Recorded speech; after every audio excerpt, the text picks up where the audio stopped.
ఎందుకంటే ఈ సినిమాలో విజువల్ అంత బాగున్నాయంటే మేము అంత కష్టపడ్డామండి ఫస్ట్ దాని మీనింగ్. ఎందుకంటే గోదావరిలో వేయడం, చెట్లు ఎక్కియడం, ఏవేవో చేయించారు మాకు.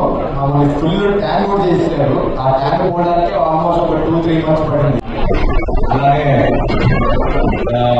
మా సినిమా ప్రొడ్యూసర్ అనివాస్ గారు, ఇంకా విద్యాక చాలా చాలా పర్సనల్ గా తీసుకొని చేసిన సినిమా అండి ఇది.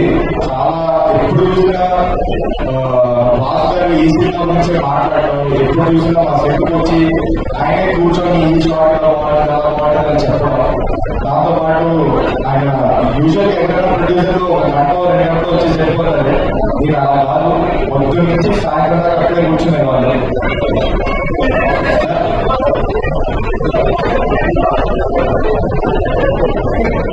అలానే మన ట్రైనింగ్ లాంచ్ ఏమిటి పిఠాపురం వెళ్ళడం జరిగిందండి. అది కూడా స్వయంగా చెప్పారు బాస్ గారు వెళ్దామని. మేము పొద్దునే 3 o'clock పొద్దున్న చేసి ఫ్లైట్ తీసుకుని రాజమండ్రి వెళ్ళి అక్కడి నుంచి పిఠాపురం వెళ్ళి మళ్ళీ తిరిగి వచ్చి రాజమండ్రి ఎయిర్పోర్ట్ వెళ్ళబోతుంటే సార్ పొద్దున్న చేయలేదు సార్, ఎక్కడ ఫుల్ టైం పెట్టుకోవాలి సార్, విందు భోజనం ఉందండి. ఏంటి అక్కడ విందు భోజనం అంటే ఆయన కరెక్ట్గా ఎయిర్పోర్ట్ ముందు ఆపి, ఎగ్జాక్ట్ ఎయిర్పోర్ట్ గేట్ ముందు ఆపి కార్లు ఆపించేసి చేతితో ఒక పళ్ళం పెట్టి ఇదే సార్ విందు భోజనం అన్నారు.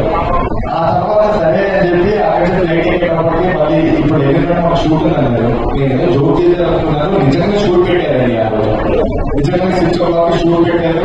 అది పొద్దున 6 దాకా షూట్. సార్ నిజంగా చేస్తాను నేను. సో చాలా కష్టపడ్డారండి మాస్ గారు. అలానే అరవింద్ గారి గురించి ఒక మాట చెప్పాలండి. ఫస్ట్ అధికారులు వచ్చి నాకు కచ్చాపని జరిగింది. నాకు వెంటనే నచ్చింది. బాస్ గారు నెక్స్ట్ డే కలిశారు. ఆయన కూడా చెప్పాను నచ్చింది సార్ చేస్తానని. వెంటనే నాకు నెక్స్ట్ డే కొంచెం ఎవరో లేట్ అయింది. ఒక 9:30, 10 o'clock లేచేటప్పటికి నా ఫోన్లో ఒక కొత్త నంబర్ ఫోన్ వచ్చి 2 ఫోన్లు వచ్చాయి. ఏంటని చెప్పి చూసుకుంటే బాస్ గారు ఫోన్ చేశారు. అరవింద్ గారు ఫోన్ చేస్తారంటే మీరు ఎక్కట్లేదండి. యూజువల్ గా ఇంత పెద్ద ప్రొడ్యూసర్ వెంటనే అక్కడ ఒక ప్రోటోకాల్ ఉన్నారు, ఇలా ఇలా మీరు ఎక్కండి అని. అవి ఏమీ లేకుండా వెంటనే నాకు ఫోన్ చేశారు. ఫోన్ చేసి పిలిచి కాసేపు సరదాగా మాట్లాడుతున్నాం అని పిలిచి చాలా సరదాగా జోడిగా ఏ సినిమా గురించి కాకుండా మంచిగా మాట్లాడుతూ కూర్చుని పోయాను కాసేపు. Thank you very much sir. Thank you sir.